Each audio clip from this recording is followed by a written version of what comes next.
Sahabat karakter, dalam perjalanannya sosialisasi dan implementasi dari regulasi Permendikbudristek terkait pencegahan dan penanganan kekerasan seksual di lingkungan perguruan tinggi ini memiliki berbagai wujud dan rupa. Puspeka sebagai bagian dari Kemendikbudristek yang mendapatkan mandat untuk melakukan upaya pencegahan kekerasan seksual, tentu kami usahakan yang terbaik. Berbagai program, kegiatan, aktivasi, dan produksi konten terkait pencegahan kekerasan seksual coba kami kemas dengan baik dan juga relevan. Beberapa aktivitas sosialisasi telah dilakukan dan akan terus dilakukan. Sebut saja sosialisasi dan diskusi terkait Permendikbudristek PPKS ini telah melibatkan berbagai pihak. Antara lain, warga kampus, sivitas akademika, pemimpin perguruan tinggi, organisasi-organisasi, jaringan masyarakat sipil, bahkan juga kementerian lembaga terkait yang relevan. Kami menyadari betul, ihwal kekerasan seksual ini perlu menjadi perhatian khalayak dan juga membutuhkan penyelesaian yang komprehensif dan holistik. Mutlak kolaborasi dari berbagai pihak ini diperlukan dalam upaya pencegahan dan penanganan kekerasan seksual. Puspeka juga melahirkan konten-konten kekinian yang erat dengan isu kekerasan seksual dan menyesuaikan dengan sasaran penontonnya. Konten-konten audio, audio visual, dan juga poster, serta berbagai jenis materi publikasi lainnya, ini telah diproduksi untuk memenuhi kebutuhan informasi terkait pencegahan kekerasan seksual. Konten-konten ini dapat dimanfaatkan langsung di kanal YouTube kami, yaitu Cerdas Berkarakter Kemdikbud RI, bisa juga dengan mengikuti media sosial kami lainnya, yaitu Cerdas Berkarakter. Sahabat karakter, mari kita terus bergerak bersama, semangat mencari informasi, mendalami wawasan dan juga literasi, serta memberikan dampak besar dalam hal pencegahan dan penanganan kekerasan seksual di perguruan tinggi. Perjalanan 3 tahun ini memang terasa penuh dengan tantangan, tapi tentu bisa kita lewati bersama. Terus semangat melawan kekerasan seksual dan juga terus mengajak pihak lain untuk turut peduli melawan kekerasan seksual. Mari kita tunjukkan apa itu arti gerak bersama yang sesungguhnya. Mari bersama hapus kekerasan seksual di lingkungan perguruan tinggi. Halo, selamat pagi untuk sahabat karakter dimanapun Anda berada. Pastinya semoga sahabat karakter semua dalam keadaan yang baik-baik saja. Terbentuknya Satgas Pencegahan dan Penanganan Kekerasan Seksual memberikan secerca harapan bagi warga kampus untuk berani bergerak bersama melawan kekerasan seksual. Adanya Satgas PPKS adalah salah satu bukti nyata dari manfaat kehadiran regulasi PPKS di lingkungan perguruan tinggi. Sejalan bukan hanya di lingkungan perguruan tinggi, regulasi ini justru menggelorakan semangat anti kekerasan seksual di berbagai lini.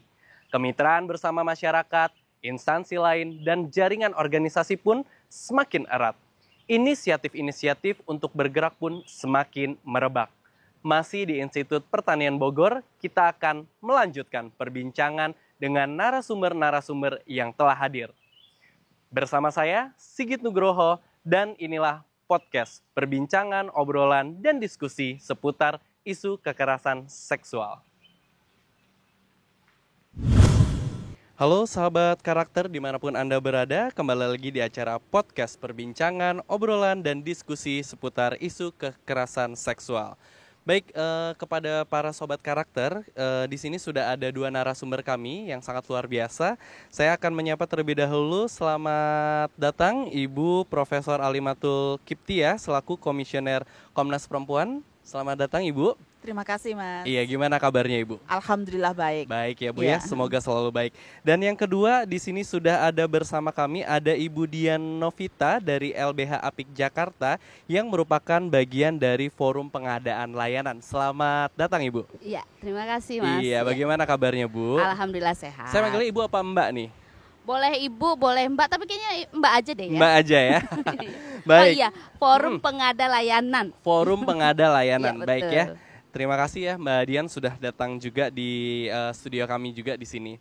Baik, dan kita juga ada kedatangan tamu yang tergabung secara daring, yaitu ada Mbak Nur Dewi Natrini selaku auditor pertama Inspektorat Investigasi di Inspektorat Jenderal Kemdikbudristek. Selamat datang Mbak Dewi. Hari ini kita akan berbincang-bincang ya. Kan kita mengetahui ya bahwa Permendikbud ini sudah diluncurkan selama 3 tahun ya. Sudah tahun ketiga sekarang dan kita akan berbicara bagaimana sih dampaknya, kemudian bagaimana sih perkembangannya serta apa nih gitu yang ingin menjadi harapan dari Ibu dan Mbak pada hari ini gitu. Oke, yang pertama saya akan berbincang pertama kepada Ibu Prof. Alimatul. Sebetulnya Bu, bagaimana sih laporan kekerasan seksual yang masuk kepada Komnas Perempuan, Ibu? Ya, laporan yang masuk ke Komnas Perempuan ya, kalau kita lihat sebenarnya ada persoalan yang signifikan bisa kita apresiasi, yaitu terkait dengan jenis dan bentuk kekerasan seksualnya. Kalau kita tahu sejak tahun 2021 Komnas Perempuan itu punya namanya catatan tahunan Komnas Perempuan. Nah, selama 21 tahun itu laporan yang paling banyak dilaporkan itu perkosaan. Tapi setelah ada ini ya Mas, setelah ada Permendikbudristek 3021 ini menunjukkan bahwa sekarang yang paling banyak dilaporkan itu pelecehan seksual.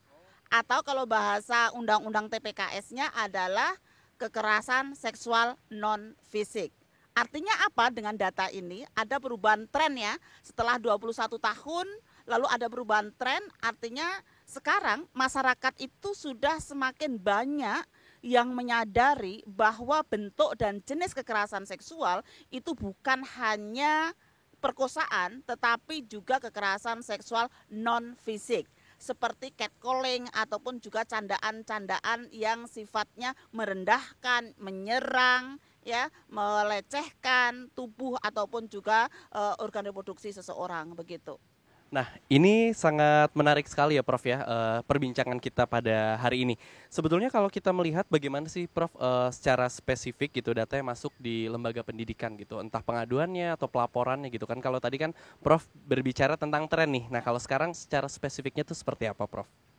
Ya, jadi kalau berdasarkan Catahu Komnas Perempuan itu tahun kemarin ya 2023 itu 68% itu adalah kekerasan seksual.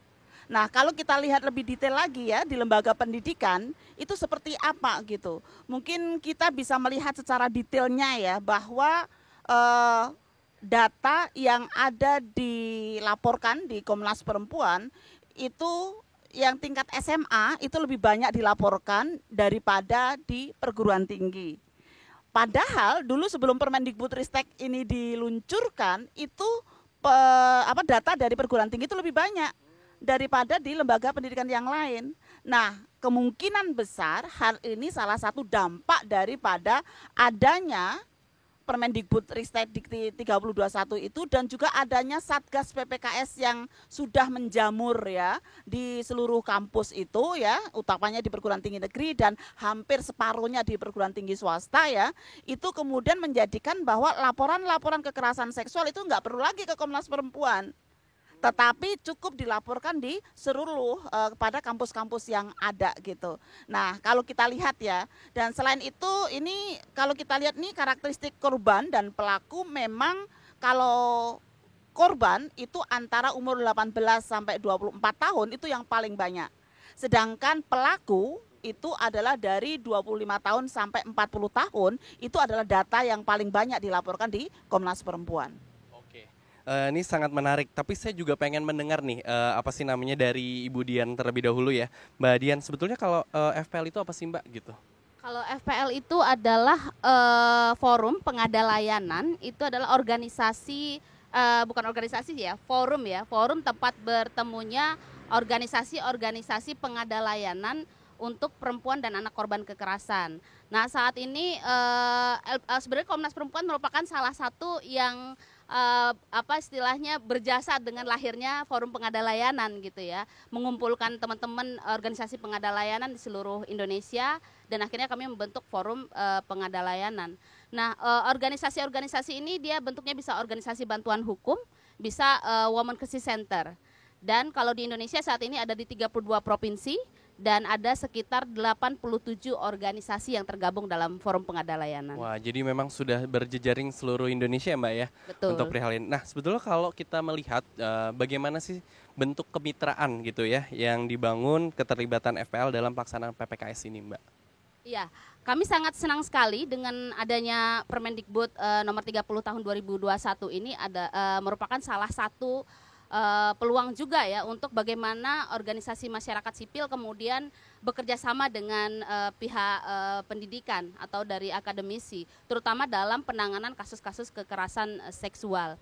Jadi kemitraan yang dibangun juga kami sudah beberapa anggota kami dari 15 provinsi itu sudah mendapatkan pelatihan training of trainer dari Kementerian Pendidikan juga. Nah, training of trainer ini salah satunya untuk memberikan pelatihan-pelatihan kepada Satgas PPKS di seluruh Indonesia. Dan ada dari 15 orang teman-teman FPL ini kemudian juga aktif ya ke beberapa kampus dan juga beberapa daerah untuk memberikan pelatihan-pelatihan untuk Satgas PPKS. Nah, pelatihan ini penting terutama untuk memastikan layanan yang diterima oleh korban adalah memiliki perspektif korban. Dan layanan yang diberikan juga tidak justru menstigma atau mereviktimisasi korban. Ini pentingnya kenapa Satgas PPKS itu diberikan training untuk bisa melakukan pendampingan kepada korban. Itu salah satu kerjasama kami dengan pihak kampus atau pihak perguruan tinggi gitu. Baik, nah kalau tadi menyambung dari Prof ya, bahwa kan tadi kekerasan seksual tuh kebanyakan korbannya tuh umur 18 sampai 25-an ya Prof ya? Korbannya. Nah, kalau misalnya untuk trainer sendiri biasanya umur berapa Mbak dari timnya Mbak? Kalau trainer sendiri sebenarnya kami bervariasi ya. Ada yang muda, ada yang dewasa, ada yang muda, ada yang dewasa juga. Jadi tetapi yang pasti mereka adalah orang-orang yang pernah mendapatkan pelatihan tentang hak asasi manusia, tentang gender, dan juga orang-orang yang memiliki pengalaman dalam penanganan kasus-kasus kekerasan seksual di lembaganya masing-masing. Jadi itu salah satu syarat juga untuk menjadi trainer-trainer ini. Dan pentingnya dari pelatihan untuk trainer dan juga pelatihan kepada Satgas PPKS itu juga salah satunya pencegahan terhadap terjadinya kasus kekerasan seksual di perguruan tinggi. Tentu saja kita lebih mengutamakan pencegahannya dong daripada kita daripada kita menunggu kasus itu datang. Nah, ini salah satu yang juga kita sangat apresiasi dengan adanya Permendikbud ini. Salah satunya adalah untuk mencegah terjadinya kekerasan seksual dan sekaligus membangun perspektif tentang kekerasan seksual itu seperti apa. Sehingga menurut saya adanya Permendikbud ini bukan hanya bicara soal kekerasan seksual, tetapi juga bicara soal bagaimana kampus mulai berubah secara perspektifnya ketika bicara soal kekerasan seksual. Dan satu lagi, kita bicara soal bagaimana generasi muda kita, bagaimana kalangan akademisi kita itu merupakan bagian dari orang-orang yang membangun peradaban yang lebih baik lagi yang anti kekerasan seksual. Oke, terima kasih Mbak Dian. Oke, sekarang saya berlanjut kepada Mbak Dewi nih dari Inspektorat Jenderal Kemdikbudristek. Mbak, sebenarnya kan kita tahu ya bahwa Satgas PPKS ini atau PPKS ini sudah ada nih kebijakannya sejak 3 tahun diluncurkan. Nah, bagaimana sih Mbak kasus kekerasan seksual di lingkungan perguruan tinggi dalam kurun 3 tahun terakhir? Oke, makasih untuk pertanyaannya. Kalau kita bicara tentang bagaimana penanganan KS 3 tahun terakhir ya, kalau berdasarkan jumlah kasus seksual yang ada di perguruan tinggi, angka itu menurut kami itu adalah sumber apa ya, bisa dikatakan itu adalah kepercayaan publik kepada kami dan terutama kepercayaan publik kepada bahwa Kemendikbud ini hadir melalui aturan Permendikbud nomor 30 tahun 2021 bahwa tidak boleh lagi ada namanya kekerasan seksual di lingkungan perguruan tinggi. Fenomenanya bisa kita lihat memang terjadi peningkatan, tapi peningkatan itu dilengkapi dengan adanya peningkatan kapasitas dari Satgas. Yang awalnya kita Inspektorat Jenderal itu langsung turun, tapi sekarang kita Satgas PPKS pastinya kita bersinergi dengan lembaga-lembaga yang terkait dengan KPAI, dengan psikolog gitu kan. Terus terutama kita juga dengan APH kita juga bersinergi. Jadi kita semua sekarang tuh lagi belajar gitu. Jadi never stop learning gitu. Kita selalu belajar, oh kalau menangani satu kasus dengan kasus yang lain itu akan berbeda-beda. Tetapi kata kuncinya adalah sinergisitas. Kita harus selalu bersinergi dengan pihak-pihak eksternal maupun di internal kita sendiri. Kalau yang di awal-awal inspektorat langsung turun gitu ya. Memang sih yang awalnya inspektorat itu melakukan penanganan itu biasanya lebih terkait dengan kerugian negara, lebih terkait dengan apa ya, pengadaan barang dan jasa seperti itu kan. Nah, tapi sekarang inspektorat harus bisa paham terkait bagaimana kita melakukan penanganan KS baik di sekolah maupun di perguruan tinggi. Nah, itu butuh pengalaman, butuh juga pendampingan juga, nah gitu. Jadi memang pentingnya sinergisitas sehingga bisa kita lihat kalau di awal, di tahun pertama kita selalu turun, tapi di tahun yang berikutnya kita akan menghubungkan. Misalnya kalau ada kasus di sekolah, kita akan menghubungi BPMP, kita akan menghubungi pemerintah daerahnya gitu kan. Kalau di perguruan tinggi, kita akan menghubungi dulu satgasnya gitu. Atau pihak-pihak kalau itu PTS maka kita akan menghubungi LLDikti. Jadi itulah fungsinya bedanya kalau dulu langsung kita terjun tapi kok sekarang tunggu dulu kita optimalkan hubungan-hubungan kita, relasi-relasi kita yang eksternal atau pengampu-pengampu kepentingan untuk terjun terlebih dahulu. Baik, terima kasih Mbak Dewi dari Inspektorat. Nah, Prof, saya ingin bertanya kan kalau tadi itu kenapa sih bisa banyak sekali gitu kasus-kasus kita itu berawal dari umur 18 sampai 25. Apakah ini ada korelasi tertentu di beberapa bidang, Prof? Gitu? Ya, kalau kita lihat dari karakteristik korban dan pelaku ya, itu menunjukkan adanya persoalan relasi kuasa yang ada di sana. Karena kan memang korban itu cenderung lebih muda umurnya dan lebih rendah pendidikannya daripada pelaku. Nah, Komnas Perempuan juga punya data nih ya.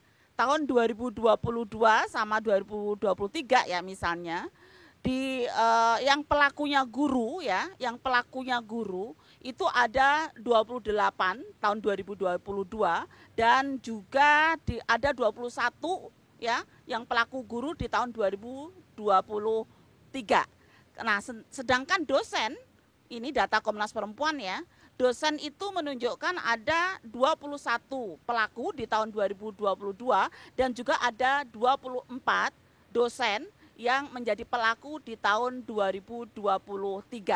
Nah, artinya kalau kita lihat dari data Komnas Perempuan ini menunjukkan ada relasi kuasa, bahkan pelaku yang seharusnya dia itu menjadi pelindung, menjadi suri tauladan, menjadi contoh, itu ada di situ. Memang sih secara totalnya ada sekitar 9% ya, entah itu tokoh agama, pejabat publik, aparat penegak hukum, tenaga medis, TNI, Polri, dan lain sebagainya. Semuanya ada datanya, tapi untuk di lembaga pendidikan seperti tadi yang saya sampaikan bahwa di 2 tahun terakhir guru dan dosen itu juga menjadi pelaku ya daripada kekerasan seksual di lembaga pendidikan. Wah, padahal sangat disayangkan sekali ya gitu kalau misalnya seperti itu terjadi ya Prof ya. Nah Prof, sebetulnya apa sih yang biasa dilakukan Komnas Perempuan dalam melakukan pencegahannya Prof untuk perihal ini biasanya? Ya, Komnas Perempuan melakukan beberapa upaya untuk melakukan pencegahan. Misalnya kita sangat terbuka ya untuk menjadi resource person, narasumber untuk semua kalangan, baik itu dari mahasiswa, kementerian lembaga, kampus ataupun juga lembaga pendidikan, pesantren dan lain sebagainya. Yang kedua adalah Komnas Perempuan juga mendorong agar semua lembaga dan institusi itu mempunyai mekanisme yang jelas tentang penanganan ya dan juga upaya-upaya pencegahan di lembaga atau institusi masing-masing. Selain itu juga mendorong agar tidak hanya persoalan hitam di atas putih ya, tapi ini benar-benar terimplementasi. Memang sih di lapangan ada kendala ya, 1-2 tahun ini ada beberapa satgas PPKS yang belum mempunyai support anggaran ataupun fasilitas ya. Kita sangat pahami karena kadang-kadang anggaran itu ya memang perlu 2 tahun ya untuk merencanakan sampai kepada APBN dan sebagainya. Sehingga kalau ini sudah waktu tahun ketiga, itu harapannya semakin establis, semakin solid nih. Karena memang sudah dianggarkan sejak awal di launchingkan Satgas PPKS itu gitu. Jadi harapannya bagaimana tidak hanya sekedar memenuhi kriteria asal ada komitmen ya, tapi betul-betul terimplementasi kegiatan pencegahan komprehensif dan juga Bukalapak ya untuk pengaduan-pengaduan dan terimplementasi penyelesaiannya sesuai dengan rekomendasi dari Satgas PPKS itu. Wah, mantap sekali ya Prof ya. Jadi memang itu yang sudah dilakukan oleh Komnas Perempuan. Nah, kalau misalnya itu sudah dilakukan Komnas Perempuan, nah sekarang balik lagi ke Mbak Dian nih. Gimana sih biasanya strateginya ya untuk memperkuat tentang pelaksanaan PPKS ini, Mbak? Iya. Kalau untuk strateginya sendiri untuk pelaksanaan PPKS, tentu saja kami membangun kerjasama dengan beberapa perguruan tinggi, terutama dalam penanganan kasus kekerasan seksual. Nah, Permendikbud PPKS ini dia memang terbatas dalam administrasi ya, sanksi administratif. Nah, inilah yang membuat kami juga bisa masuk ke dalam penanganan kasus kekerasan seksual ketika memang korban membutuhkan layanan yang di luar dari sanksi administratif tersebut. Misalnya layanan bantuan hukum atau misalnya layanan ke psikologi atau layanan lainnya yang memang dibutuhkan yang di luar dari apa yang bisa diberikan oleh perguruan tinggi. Nah, untuk itu disinilah strateginya itu biasanya kami bangun bersama perguruan tinggi, termasuk mendiskusikan bagaimana penanganan yang baik untuk korban, termasuk mendiskusikan kira-kira seperti apa kebutuhannya untuk memanggil pelaku, kemudian untuk memproses kasus ini dan seperti apa. Itu biasanya kami lakukan bersama dengan perguruan tinggi.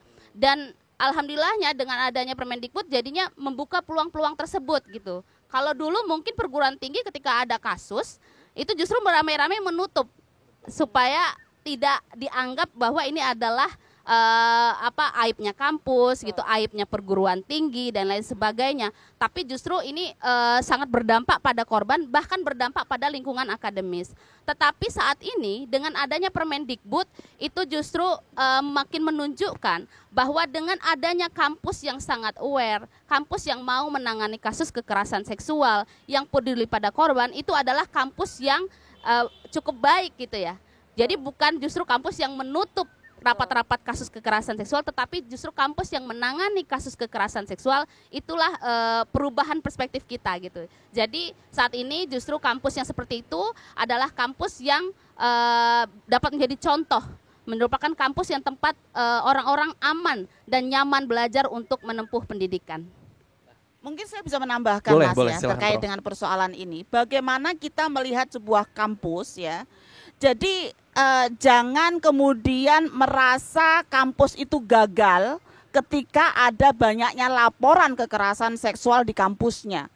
Tapi itu justru menunjukkan bahwa itu sebuah keberhasilan karena warga kampus percaya bahwa Satgas PPKS itu mampu menyelesaikan ya kasus-kasus yang diadukan. Jadi cara berpikir kita harus kita balik ya harus kita balik.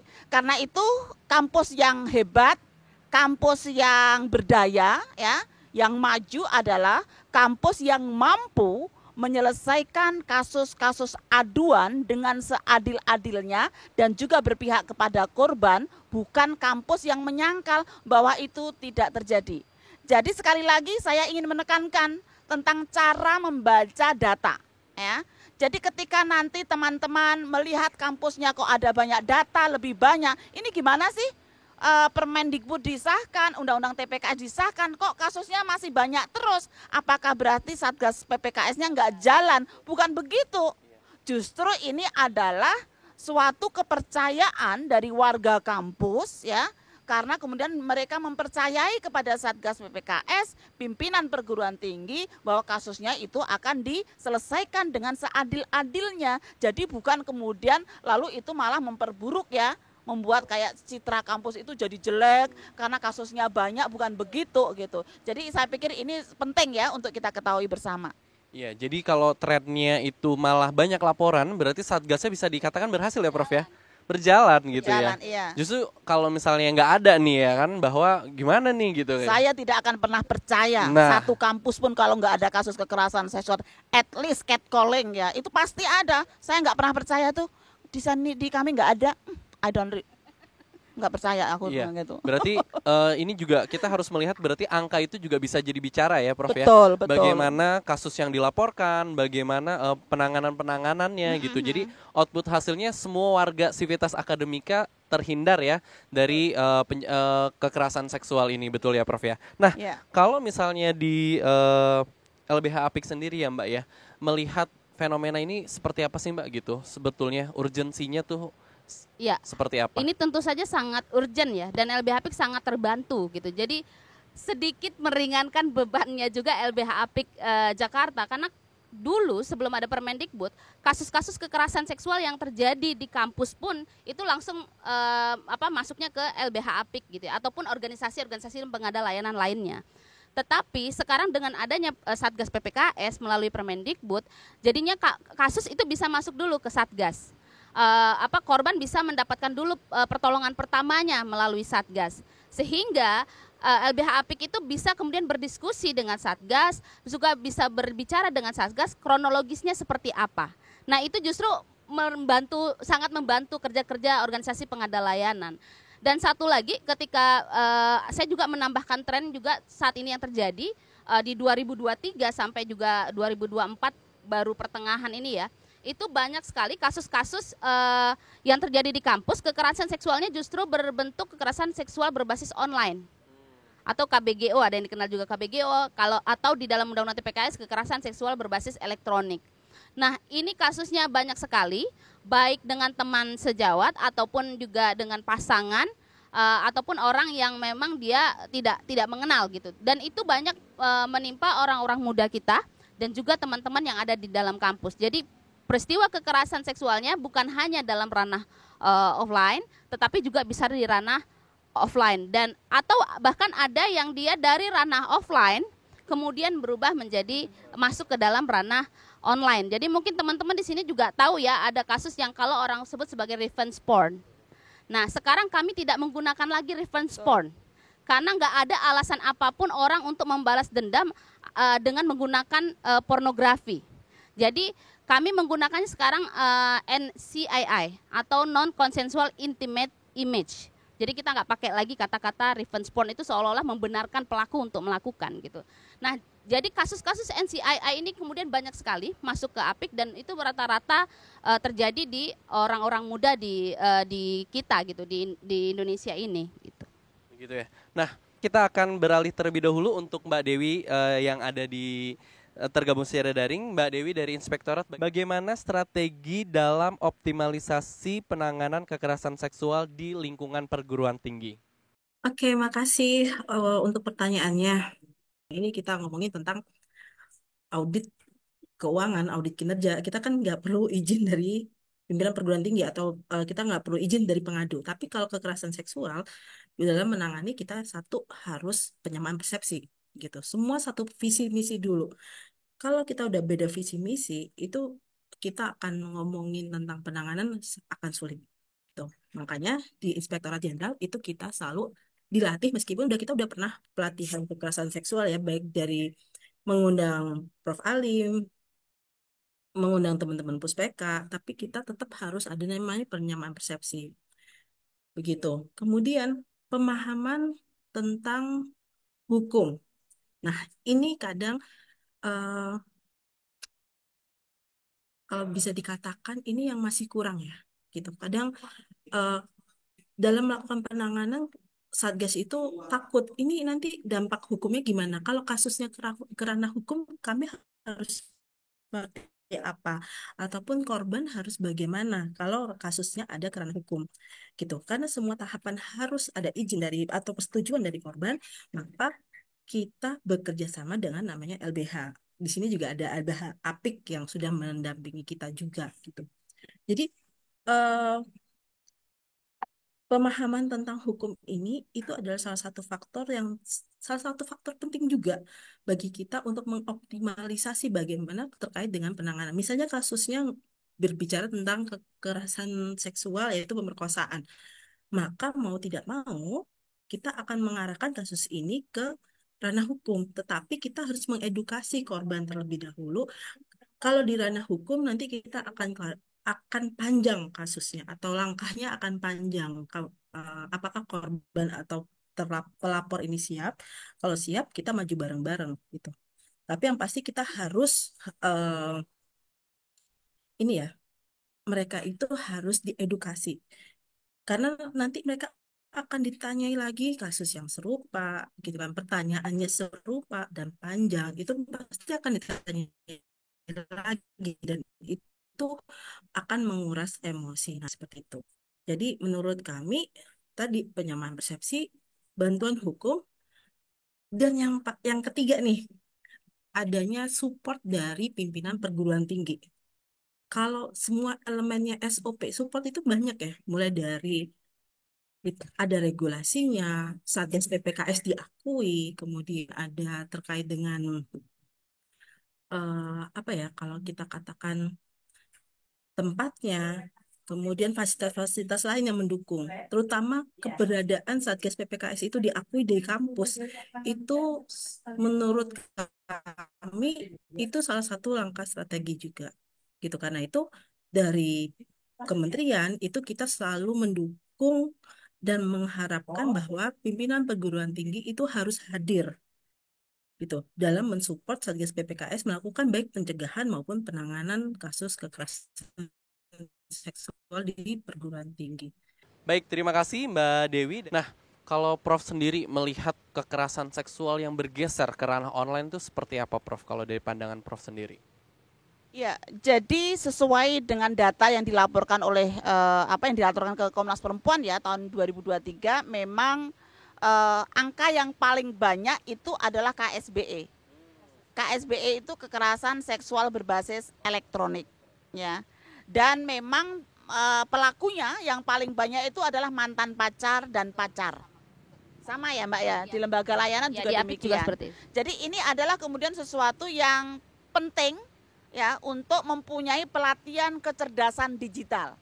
Saya selalu menyampaikan ya, sebucin apapun ya, sebucin apapun hubungan kita dengan pasangan kita, entah walaupun itu suami istri pun ya, jangan pernah ada kamera. Karena data membuktikan threat ya, ancaman itu paling banyak ya, paling banyak dilakukan oleh pelaku untuk kemudian melakukan kekerasan seksual.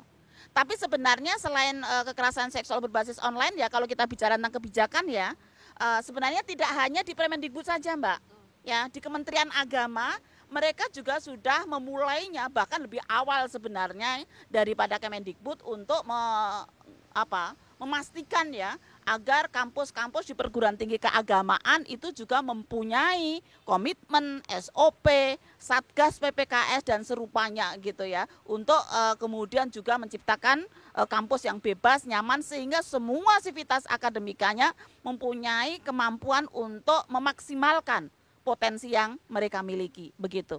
Nah, itu tadi ya, bagi sebagian kita itu memang harus aman semuanya karena kampus itu menjadi rumah kedua, bahkan mungkin jadi rumah pertama ya, karena Senin sampai Jumat kita berada di kampus dan pastinya juga seluruh sivitas akademika itu wajib terbebas dari kekerasan seksual.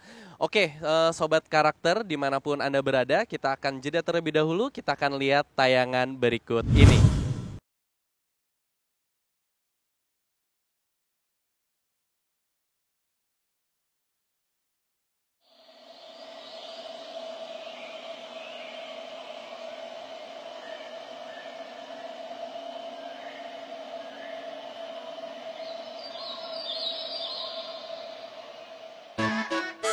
Gerak bersama, yeah, untuk aman bersama, yeah. Banyak kasus yang sering kita lihat, kekerasan seksual seolah jadi tabiat. Dan ingat sekarang waktunya kita bertindak, berantas kasus ini di tempat kita berpijak. Jumlah korban terus meningkat tiap hari, buka kesadaran jangan berdiam diri. Di tiap generasi berikan edukasi, hargai privasi, itulah solusi. Warga senusantara harus berani speak up, tak perlu memandang gender, cepat dalam bersikap. Jika terjadi laporkan hingga pelaku ditangkap. Mari buktikan kita manusia beradab. Jalan-jalan ke Bali, tak lupa beli koran. Mari rangkul kembali mereka yang jadi korban. Liburan ke Italia, lalu mampir ke Roma. Dengan gerak bersama untuk aman bersama.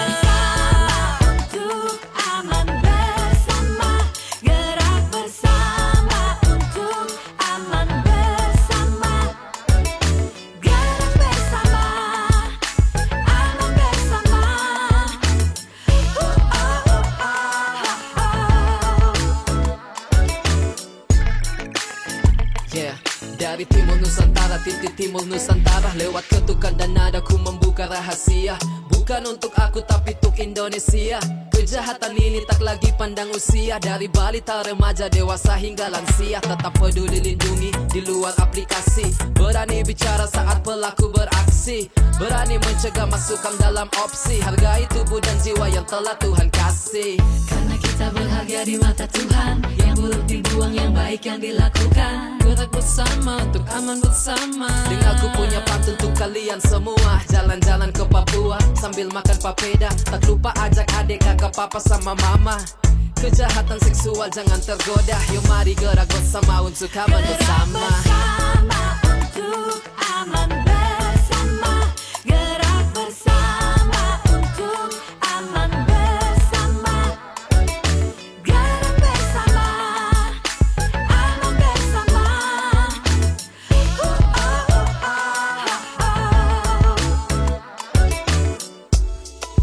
Gerak bersama, yeah, untuk aman bersama, yeah. Jika Kartini adalah emansipasi, maka aku penerus generasi. Hadir beri sumbangsi bersaksi, bertindak dengan rap puisi. Bantu rap, dengar ini rap puisi. Kekerasan seksual terjadi bila sempat. Tak hanya yang jauh bisa jadi orang dekat. Dimanapun tak pandang waktu dan tempat. Maka jangan terlihat lemah bagi si bejat. Karena korban tidak hanya pada laki-laki.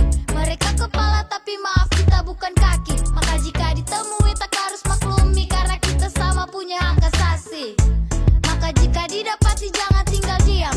Lapor pihak berwajib, jangan takut dan pendam. Kau dan aku, kita semua berharga. Mari bertindak untuk nyaman, aman, terjaga. Sudah banyak kejadian terliput di media. Beberapa masih terbungkam dan luput amnesia. Macam tiada yang terjadi. Bersuara pun tak berani, korban disalahkan, pelaku seakan dilindungi. Etika dan hak asasi dari kecil kita junjung. Tapi kenapa yang bersalah dikasih panggung? Akunya berdamai padahal mah tutup mulut. Korban dapat trauma dan ancaman, pelaku dapat untung. Jadi kabar lagi kalau tak sekarang. Bergerak tercipta lingkungan yang aman. Lelaki dan perempuan bisa jadi korban. Hayu kita lawan, gak boleh kalah sama suguhkan. Ke pasar beli peniti, untuk para korban percaya kau tak sendiri. Pas balik beli mangga buat mama. Ayo gerak bersama untuk aman bersama.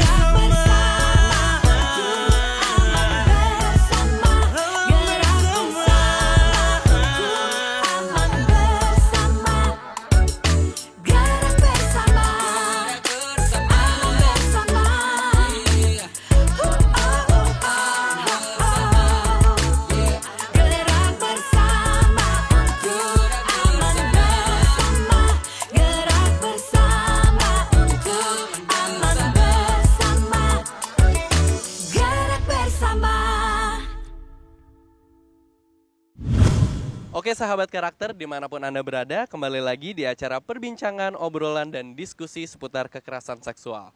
Oke Prof, kita menyambung dari perbincangan kita yang tadi ini sebagai penutup di segmen ketiga hari ini gitu ya. Sebetulnya apa sih harapan dari Prof untuk Permendikbud yang sudah diluncurkan ini Prof? Ya, yang pertama kami benar-benar mengapresiasi ya, baik dari Kemendikbud maupun juga Kementerian Agama yang sudah mempunyai kebijakan untuk menciptakan kampus yang aman dan nyaman. Namun demikian, jangan hanya sampai sebatas mengeluarkan kebijakan. Tolong kebijakan ini dikawal dengan sebenar-benarnya, baik dari implementasinya ataupun juga monitoringnya. Saya pikir Kemendikbud termasuk bagus deh ya. Tidak hanya bikin kebijakan tapi ada pelatihannya, karena nanti katanya juga mau diganti ya, ada tidak hanya kekerasan seksual aja nih, intoleransi, perundungan itu juga akan diakomodir gitu, sehingga kita betul-betul di kampus itu mempunyai suasana ya yang betul-betul bebas dari segala macam bentuk kekerasan seksual, kekerasan intoleransi maupun juga kekerasan yang sifatnya perundungan gitu.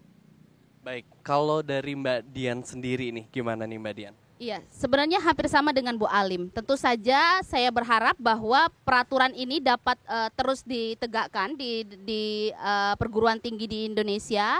Karena apa? Ini sangat-sangat membantu korban dan juga banyak orang kemudian jadi lebih paham atau lebih mengerti tentang kekerasan seksual itu apa. dan juga yang paling penting adalah bagaimana proses monitoring, prosesnya evaluasi dari berjalannya Permendikbud ini, dan yang paling penting juga memastikan setiap kampus memang memikirkan anggaran untuk penanganan kasus kekerasan seksual di kampusnya. Menurut saya juga hal ini sangat penting. Dan di luar itu juga mungkin di beberapa perguruan tinggi, baik di sekitaran Jabodetabek ataupun di daerah terutama, dapat membangun kerjasama yang cukup baik dengan lembaga-lembaga layanan yang ada di daerah. Sehingga benar-benar kita bisa memberikan layanan menyeluruh untuk korban kekerasan seksual. Oke. Ibu Prof sebagai penutup, ya, aku minta 2 kata ya. PPKS dalam 2 kata menurut Ibu Prof gimana? 2 kata dalam ya. 2 kata.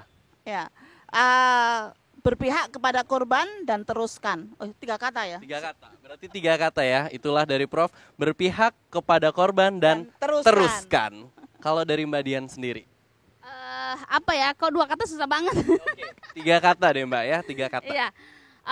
Permendikbud ini kalau 2 kata sih membantu korban melawan kekerasan seksual. 1 kalimat jadinya ya. Kalimat. Oke deh. Oke, nggak apa-apa. Penghapusan kekerasan seksual. Penghapusan kekerasan seksual.